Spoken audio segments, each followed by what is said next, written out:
Katika Biblia kuna aya inasema, hapa ndipo penye subira ya watakatifu hao wazishikao amri za Mungu na imani ya Yesu. Aya hii inatoka katika kitabu cha Ufunuo 14 na ule mstari wa 12.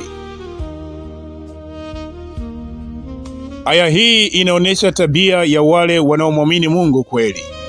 Watakatifu hawatajulikana kwa maneno yao tu, bali kwa subira yao, utii wao na ushikamanifu wao kwa amri za Mungu pamoja na imani ya Yesu.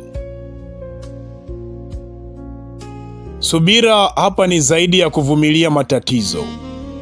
Ni kusimama imara bila kuyumba hata wakati majaribu, mashinikizo au pinzani yanatokea. Kushika amri za Mungu ni ishara ya upendo wa kweli kwa Mungu, kwa sababu mtu anayempenda Mungu hujitahidi kuishi kulingana na mapenzi yake.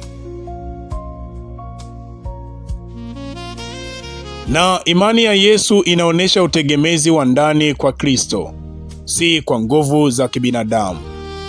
Hii ni picha ya maisha ya Mkristo anayejua kwamba ushindi haupatikani kwa uwezo wake mwenyewe, bali kwa neema ya Mungu. Kwa hiyo aya hii inatufundisha kwamba uaminifu kwa Mungu unahitaji uvumilivu, msimamo na moyo usiotetereka. Mungu akubariki sana.